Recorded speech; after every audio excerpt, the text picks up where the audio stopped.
They can go out there and do it.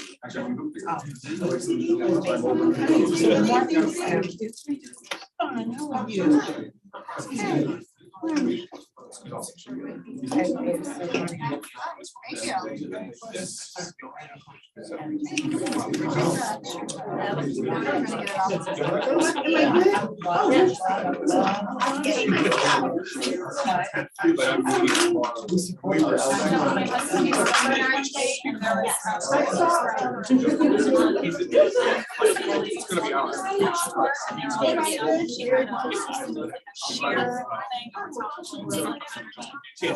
So we're gonna go through this.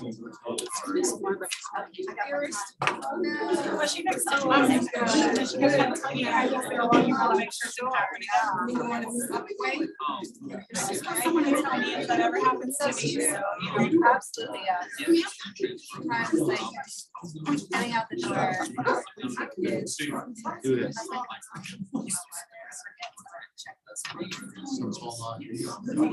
We're running around. True.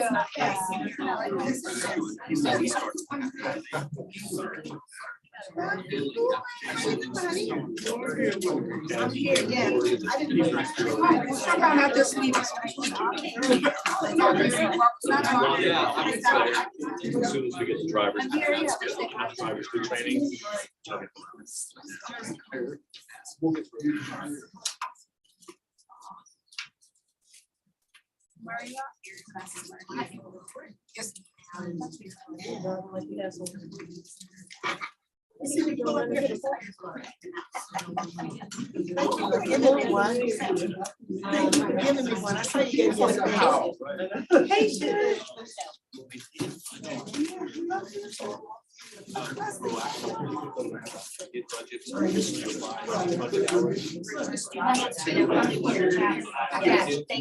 You're very welcome. Right. Yeah. My concerns, you know, I tried to sort of. I agree, yeah, but okay.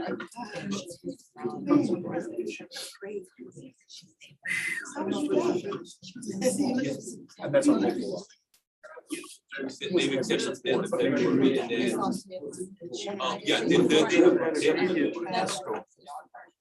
Immediate pastor. Yes.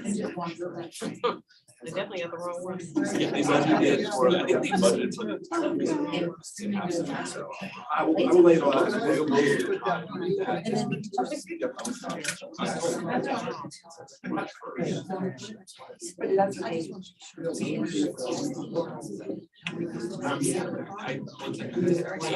trust the bill. There's no negative notice now. Let's talk about them. Let's slow it down. Okay, great. Thank you very much. I'll send it over. I'll send it over tomorrow. No, you said Oh,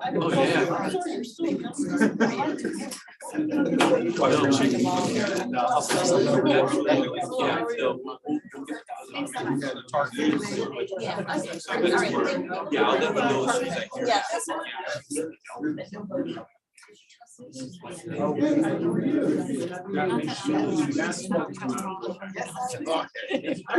I know, Kelly's saying, I'll take them back and that way they won't get lost. That's it.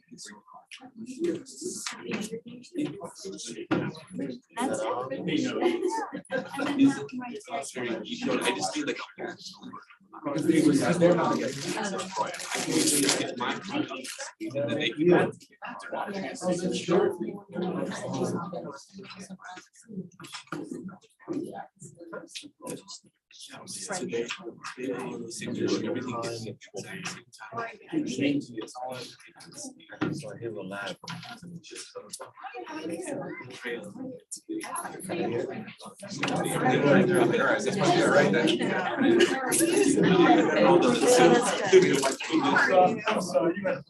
Are you sorry? She ain't gotta pay a toll. I don't have any cash. I don't have any cash. Hands up, commission, we're about to go live. And we're on. Good evening, everybody. I'd like to call the 7 p.m. PRTC first meeting of January 2023 meeting to order. All right, before we get started, let me make an announcement here. Note the PRTC is live streaming the meeting on PRTC's YouTube channel. This information was on PRTC's website, Facebook page, and at both facilities. Commissioner Tanisha Allen has asked to participate remotely in this meeting. Commissioner Allen, please state the reason for your remote participation and the location you are participating from. She's not on yet. So I guess we'll come. You can come back to it Okay, when she well. comes online to let you know. Okay. All right. So if we could all rise for the pledge, please. Allegiance to the flag of the United States of America and to the republic for which it stands, one nation, under God, indivisible, with liberty and justice for all.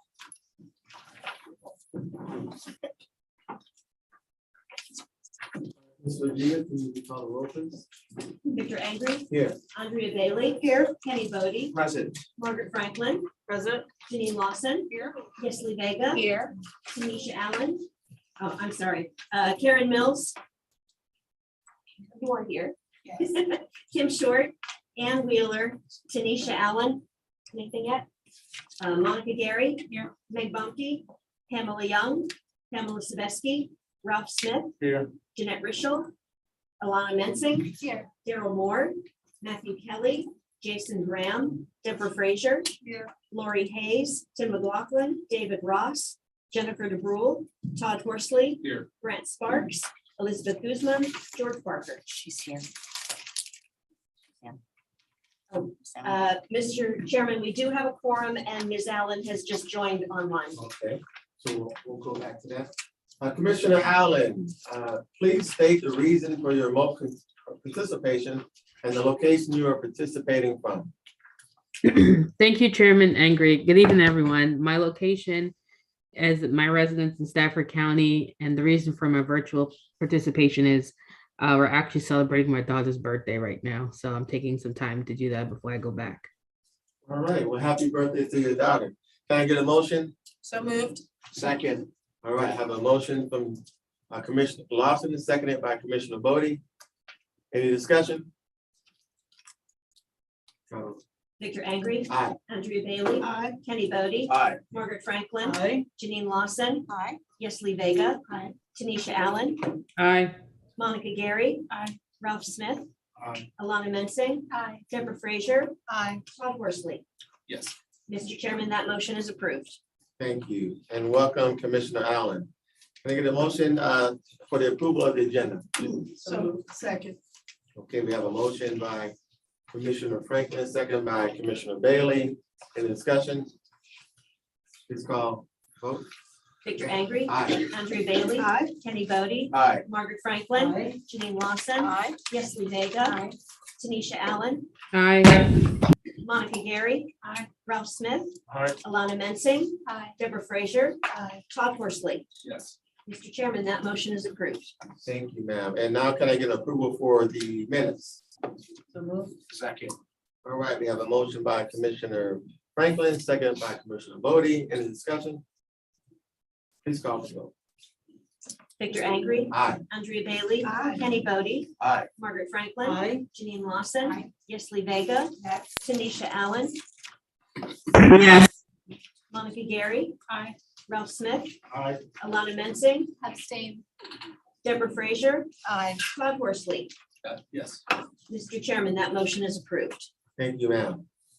Mr. Dalton, the floor is yours. Thank you, Mr. Chairman. Good evening, commission members and others.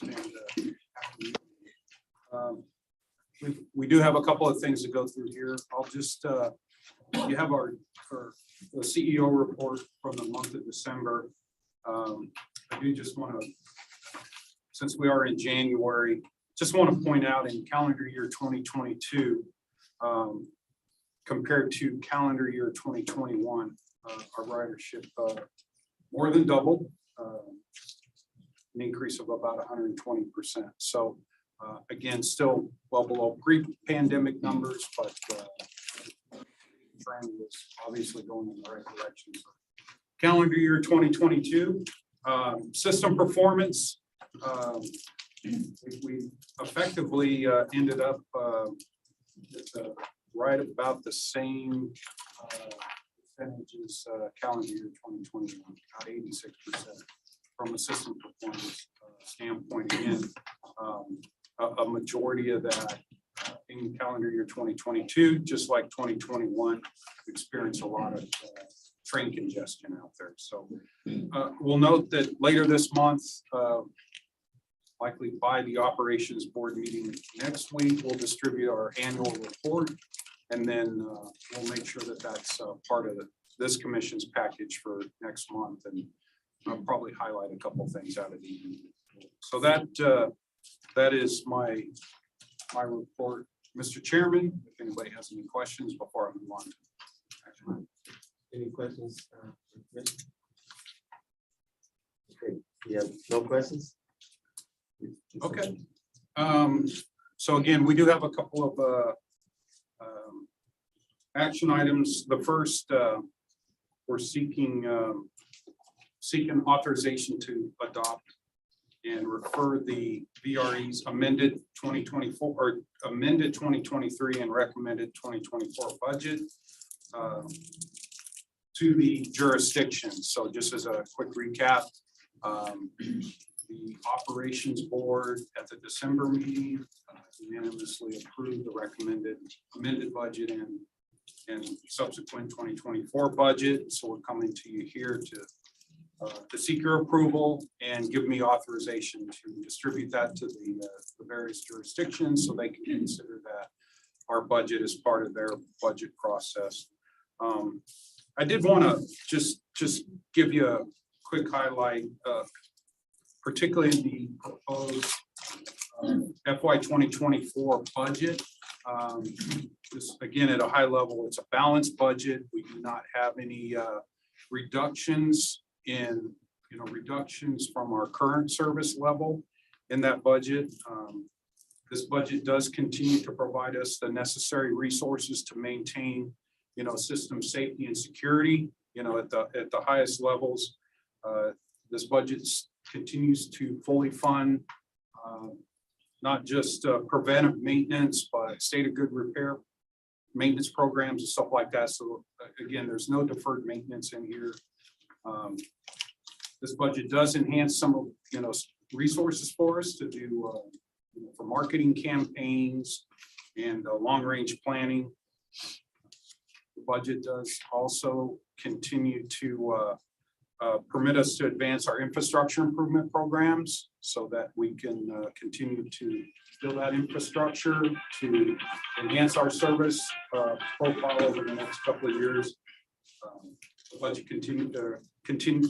permits us to continue to advance some of our business improvement processes, such as implementation of our enterprise business processes. And of course, that just names a few. The other point I just want to make is that this budget does, as there was a pretty robust discussion at the December operations board meeting, the staff recommended that the 24 budget basically returns the jurisdictional subsidy to what essentially is the pre-COVID level of a little bit over $18 million. There was a nice, robust discussion at the operations board about that. And so the operations board did unanimously recommend, as part of the budget recommendation, is that not quite at the $18 million level, but at about the $16 million level, and that the operations board will once again next year look at bringing it back to that $18 million. So with that, I do have Mark Schofield, our CFO, and other staff here. So if you had any questions about what's in your packet and stuff, we're glad to answer. So thank you, Mr. Don. Before I ask for a motion on the budget, I would like to combine both these items, but if there's discussion on the budget and you want to separate them out, please let me know that now, Commissioners. Anyone plan? Separate them out? Okay, so with that, what I'd like to do is hear action item 6.3, and then we can combine both motions for both action items. No objection to that? Okay. Absolutely, Mr. Chairman. So the next action item, we're just, the Operations Board also unanimously recommended to the commissions the approval of this resolution, which will authorize the BRE CEO to submit on behalf of the commissions applications to the I-395-95 Commuter Choice FY 2024 FY 25 program. Item that you have lists out the different projects and stuff, but I just want to note that that this commission action does not constitute approval, of course, of the applications. It's just, I need your authorization to submit the applications, and by no way approving the applications or retaining them one way or the other. Again, in order for me to submit the applications, I do need the commission's approval to do so. So that's my summary, Mr. Chairman. All right. Thank you, Mr. Dawson. So if I can get a motion to approve action item 6.2, which is to adopt and refer the Virginia Railway Express amended FY 23 budget and recommended FY 24 budget to the jurisdictions, and action item 6.3 to authorize the Virginia Railway Express Chief Executive Officer to submit Virginia Railway Express applications to the I-395/95 Community Choice FY 2024 and 2025 program. So moved. Second. Okay. It sounded harmonious. So we got a motion by Commissioner Franklin, second by Commissioner Bailey. Any discussion? Mr. Chairman, Yes. I do want to point out with regards to the discussion around jurisdictional subsidies. There was a robust discussion in VRE. There were some concerns from some of our southern jurisdictions, but we were able to reach a compromise on what that number would look like to where everyone was comfortable. So I did want to point that out, that even though there were some concerns, we were able to come to a consensus. Mr. Chairman, I echo that, and as Commissioner Franklin is the chair of the VRE, she took the words right out of my mouth. It was a great conversation, at least on a Friday morning for the VRE Ops Board, and I thought in the spirit of cooperation, we reached it was unanimously. So anyway, I encourage everybody to support the item. All right. Thank you. Any other discussion? Start with the vote. Victor Angry. Aye. Andrea Bailey. Aye. Kenny Bodie. Aye. Margaret Franklin. Aye. Janine Lawson. Aye. Yesli Vega. Aye. Tanisha Allen. Aye. Monica Gary. Aye. Ralph Smith. Aye. Alana Mensing. Aye. Deborah Frazier. Aye. Todd Horsley. Yes. Mr. Chairman, that motion is approved. Thank you, ma'am. Moving on to public comment time. Do we have anyone in the room? Okay, and There is someone who plans to make comments, and while Aaron finds him, I will note that we've changed the way that we handle public comments that are submitted electronically. You now have print copies of all of the comments that have been submitted since the last board meeting.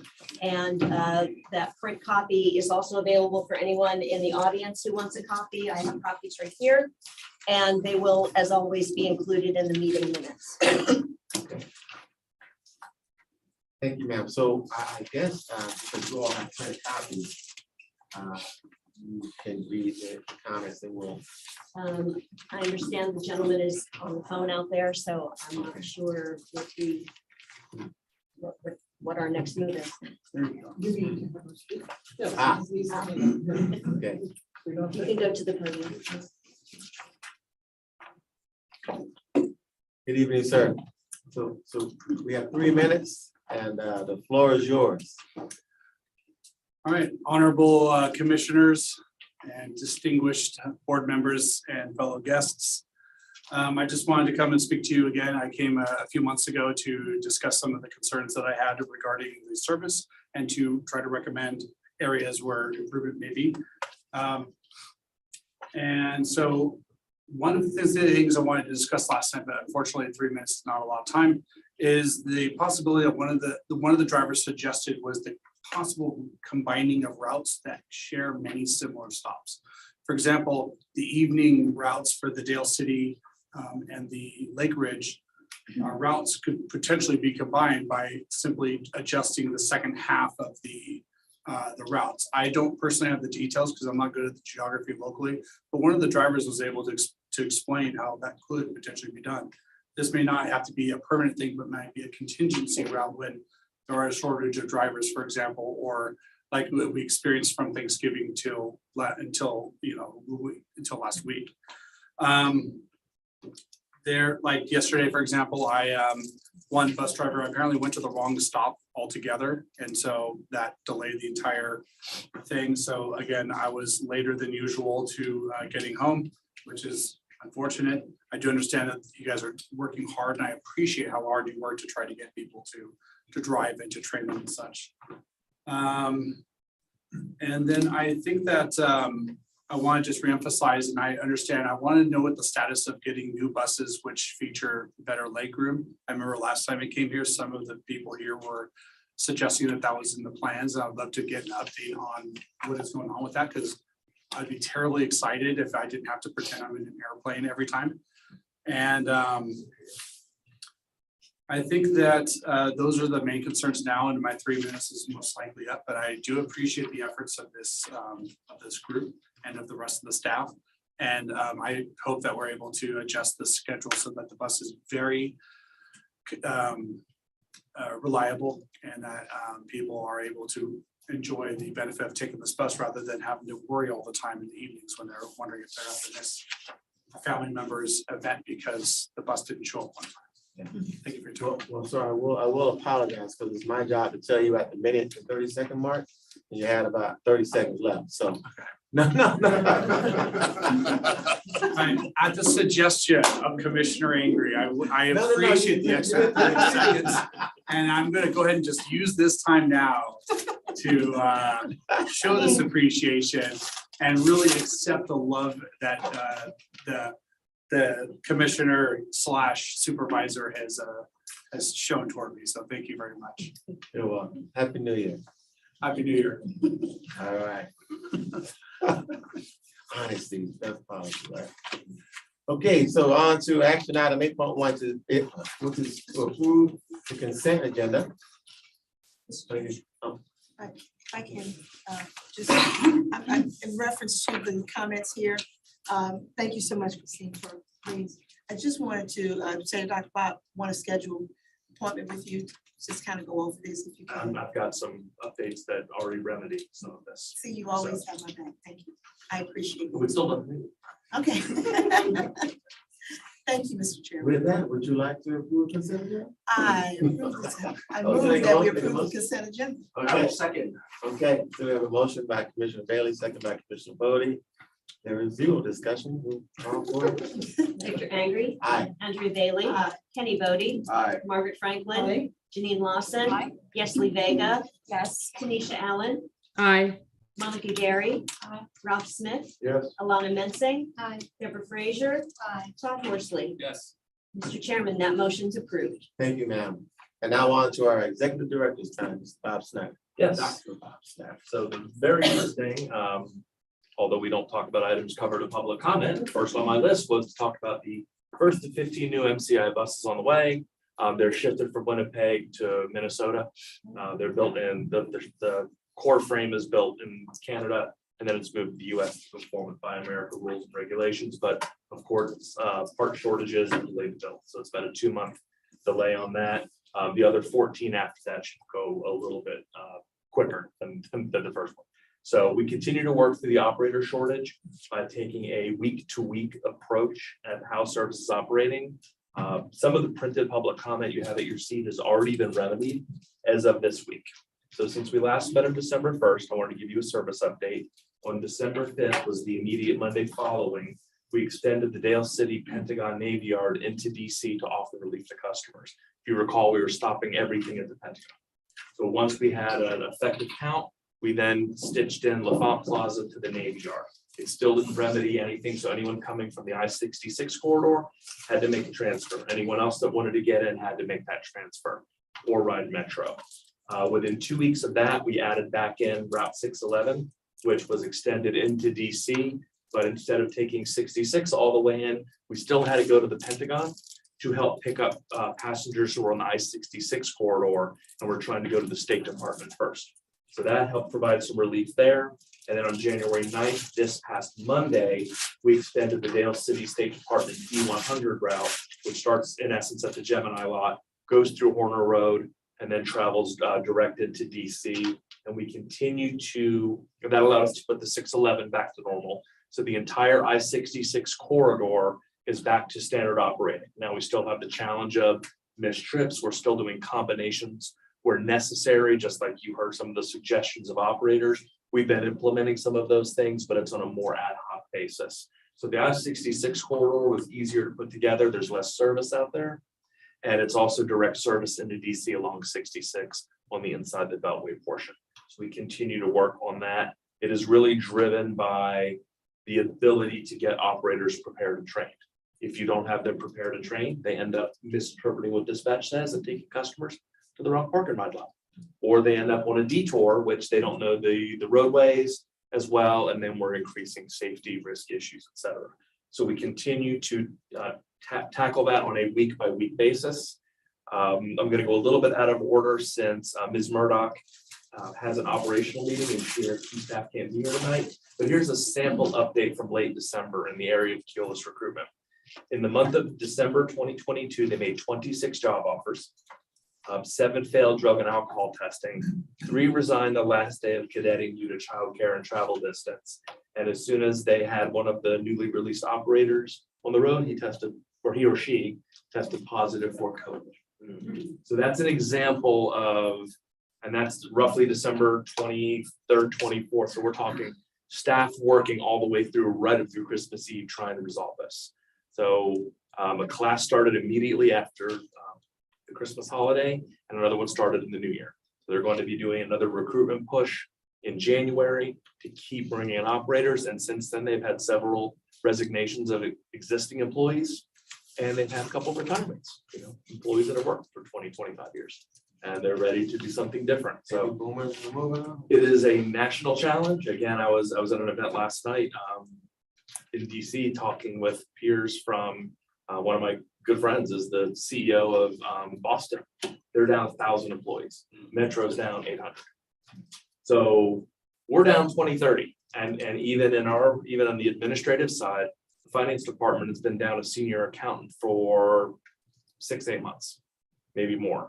Now we're about to be down by a second senior accountant because we still haven't been able to fill the first position because so many accounting positions are now pure work from home or, just the market of travel in this area. So it continues to be a challenge.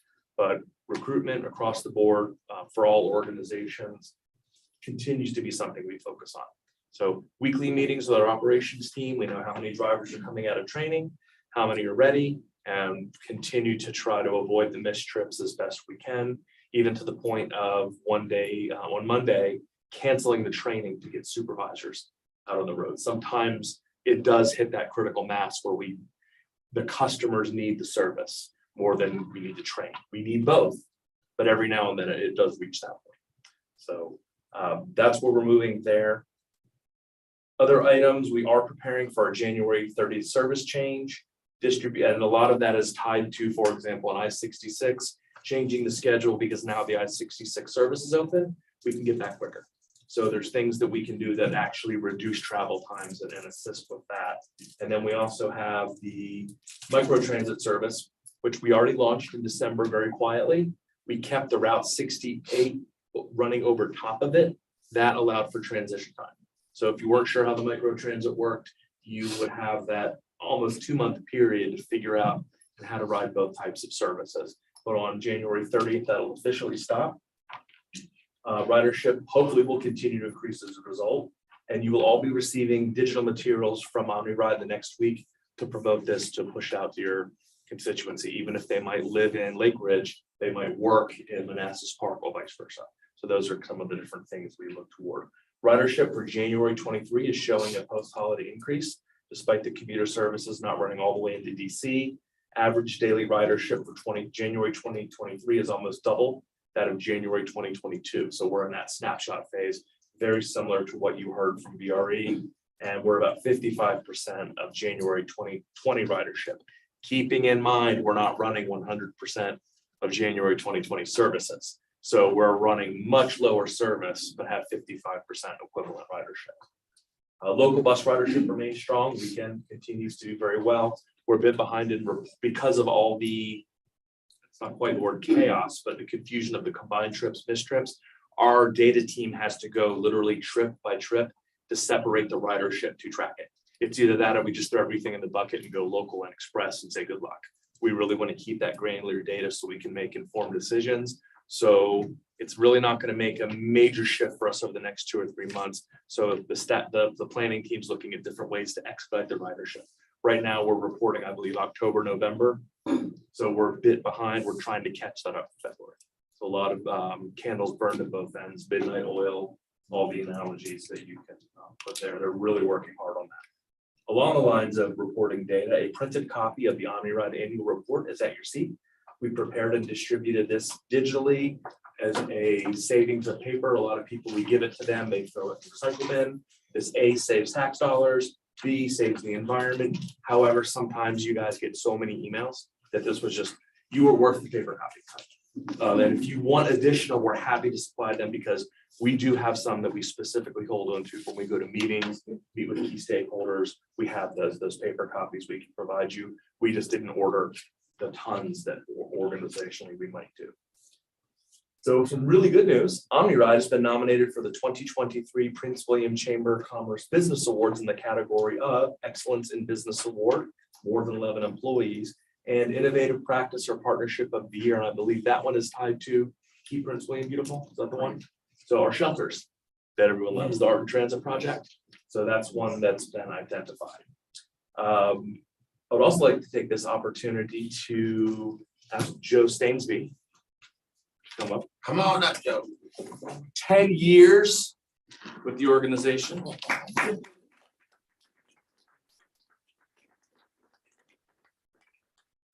Other employees who are also celebrating anniversaries, but Joe's here. Yeah. So that's the standard. Yeah. You get that. All right. Yeah, we got this stand over here. Come this way. All right, let's put that down. So I like to get the perfect shot. All right, I gotta get you window. All right.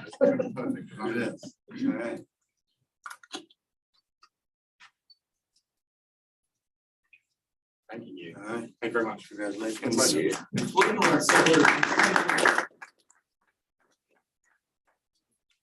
He wanted that before? I don't think he wants the floor. I would also like to take the time to recognize our facilities team who took on a major project this December. So in addition to, in first removing walls, then adding walls, and of course painting walls, they also did the logistics of replacing furniture for about 30 workstations. So that's vacating all of those offices, all the paperwork. By the way, you just can't throw everything away because you have the Public Records Act material, so sorting through all of that. And then getting the new furniture in, getting new furniture installed, getting rid of the old stuff. And you would think just getting rid of furniture is way harder than getting in new furniture because of all the disposal rules. So checking to make sure we could do all those kinds of things. And they did a fantastic job while not ruining business continuity. So they did this over the holidays. I think you guys worked every day but Christmas. Does that sound right? Every day but Christmas Day. So yeah, canceling personal travel, canceling personal activities in order to help get this done for the workforce. So because of that, so Doris is the director of the department. So her and Vincent Walker there he is. Vincent Walker, he's our facilities manager here at the Woodbridge location. They really were the true heavy lifters. I mean that literally, because I think people left boxes of stuff in their office. They didn't move what they're supposed to. They literally were the heavy lifters, but it's all the time and energy they took to focus on that. We had two employees, Rick Brown, who's our facilities manager in our Manassas location, as well as a new employee, Miranda Hellum, who really is just figuring out where the light switches are, took on new roles and responsibilities to try to help let them focus on that. So as a result, to say thank you from not just the workforce, but not just from us. Thank you guys for the work, and we have above and beyond award presentations we would like to do.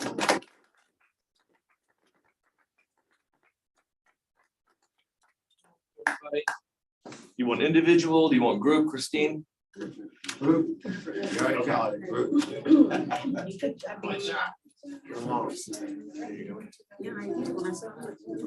There's your pen. Thank you. So wait, I'm gonna go this. So y'all can kind of Vincent, come on in there. stand here on this wall. And then we'll all get a picture. So you wanna come over here, y'all show this, so everybody on this wall. And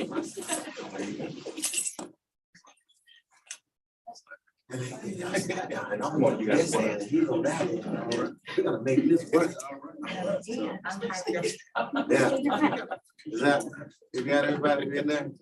It's Can you step in a little bit, because I've got the screens. squeeze it.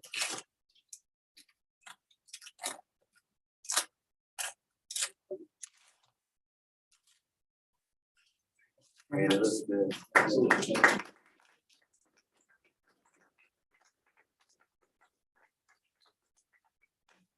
So everyone likes a plaque, everyone likes a pin, we also give them a little cash.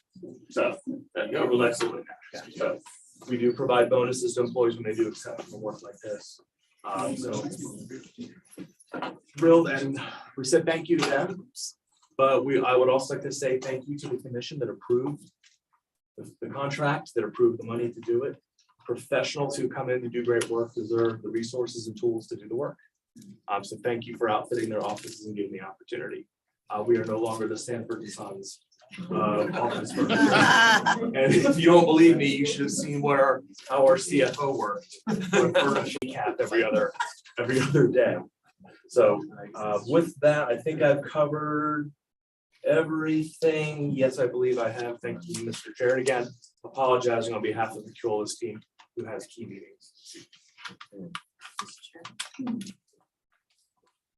I tell you, it looked good downstairs. When I walked in, I thought I was in the wrong building. Really nice. Yeah. Thank We'll you. do some more artwork, and some of the things is, hope you don't take it personally, but we've stopped trying to hang pictures of commissioners. And we're gonna start hanging pictures of employees. So, You had pictures of us up? yeah, Why? someone said a long time ago, do it, we kept doing it, so. I mean, it clearly wasn't out. All right. So we have, and thank you. Thank you for everything. It does look beautiful up here, and it's a long time coming. We're continuing to upgrade this facility. I know we got that West End facility that does make this facility ask questions of when are we gonna get up there? So the update process has started, and it's great. And our next budget request will be focused on the drivers and mechanics facilities. So their break rooms, furniture for the quiet room, et cetera. All right. So we don't have any presentations and information, so we're gonna move into our action items. I have two action items. I'd like to combine both these action items, if you go through them, and I'll read them off. 11.1 is authorize the executive director to conduct public hearings on proposed introduction of microtransit at the Dumfries Triangle Quantico area of Eastern Prince William County. 11.2 action item is to authorize the executive director to apply for and accept funding for FY 2024-2025 I-395 community choice projects and endorse management's prioritization of projects. Second. Okay, I have a motion by Commissioner Bailey, second by Commissioner Bodie. Any discussion? Proper vote.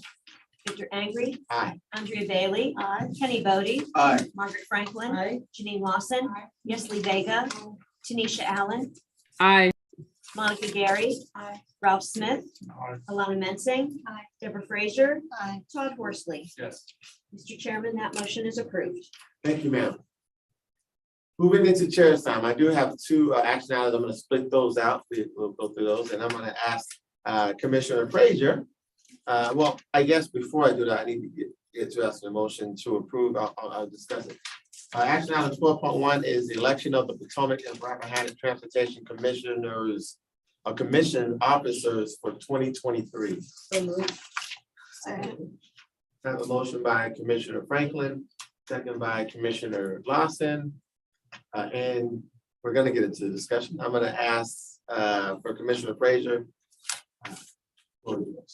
Thank you, Mr. Chair, and to all of my fellow commissioners, thank you for allowing me to serve as the chair of the nominating committee. The PRTC nominating committee met virtually on December 12th, 2022, and recommended the following slate of officers to serve on the PRTC Executive Committee in 2023. The proposed slate of officers are as follows: Chairman Victor Angry, Vice Chair Pamela Sabeski, Secretary Jeanette Risho, Treasurer Deborah Frazier, Immediate Past Chair Margaret Franklin, Member at Large Tanisha Allen. And Mr. Chair, that is the slate of officers. Thank you, Commissioner Frazier. Commissioners, are there any further nominations? Okay. Do I have any questions, comments? No questions, comments? We'll call for the vote, ma'am. Victor Angry, Aye. Andrea Bailey. Aye. Kenny Bodie, Aye. Margaret Franklin. Aye. Janine Lawson. Yesli Vega. Tanisha Allen, Aye. Monica Gary. Aye. Ralph Smith. Aye. Alana Mensing. Aye. Deborah Frazier. Aye. Todd Horsley. Yes. Mr. Chairman, that motion is approved. Thank you, ma'am.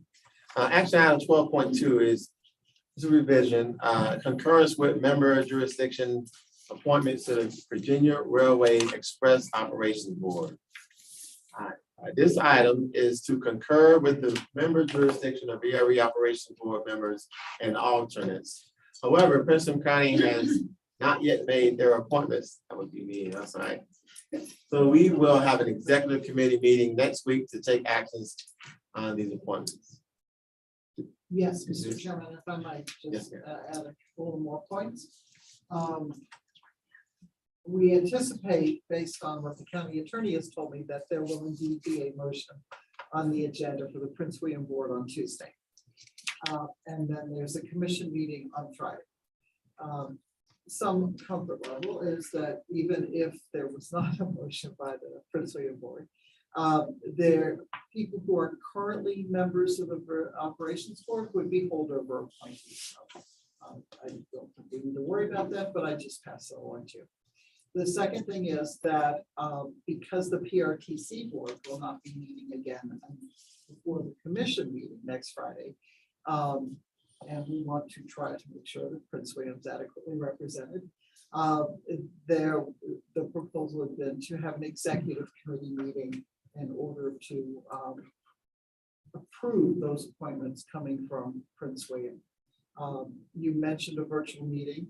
As you know, there's the option to have 2 virtual meetings a year for PRTC committees as well as for the board itself. This will use one of the 2 early in the year, but I trust that that's probably more desirable right now as opposed to having an in-person meeting for what might be a very short session. So, and then based on what is proposed, the executive committee will forward those appointments and we can do a ratification at the next PRTC meeting of those appointments. I think that will address the issues. Ms. Lickabell, anything else that we should cover? No, I think you got it. Anything else, Mr. Chairman, Mr. Executive Director? No, ma'am. Ms. Franklin as chair of PRE. I think we'll for another week, put everything together. Well, Ms. Vanden, thank you for that. That's probably more than you wanted to know. My job here is to get me a motion. So Okay. moved. I have a motion. Second. Okay. Oh, Yes. the motion. Any discussion based on? Okay, please call for the vote. Victor Angry, Aye. Andrea Bailey.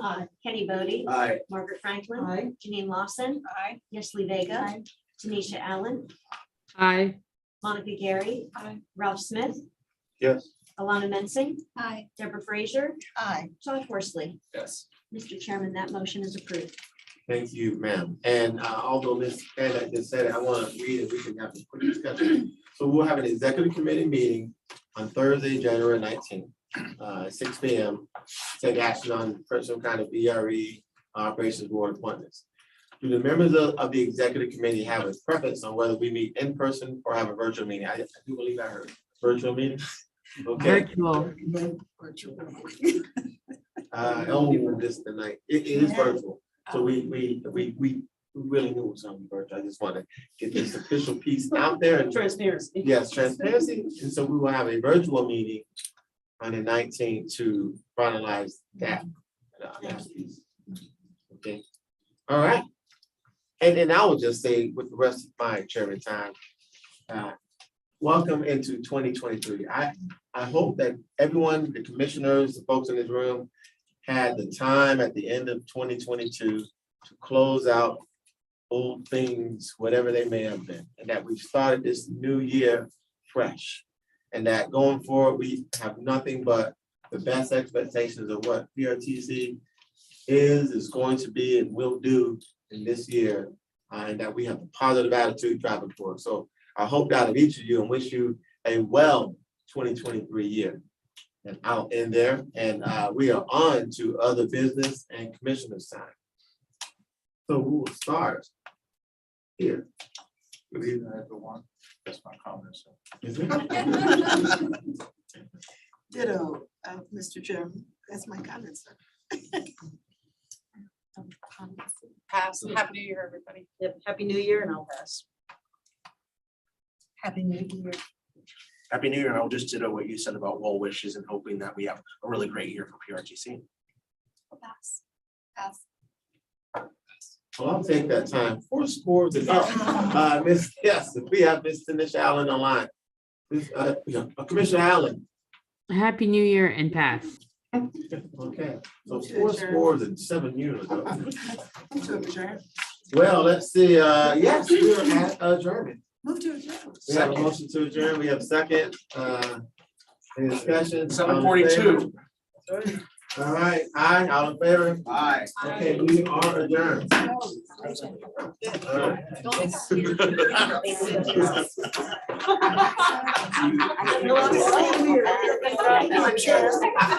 The microphone's basically on. Your teeth are so. Your teeth are. I'm like looking at them. I was You know not what? expecting him to say that. You haven't.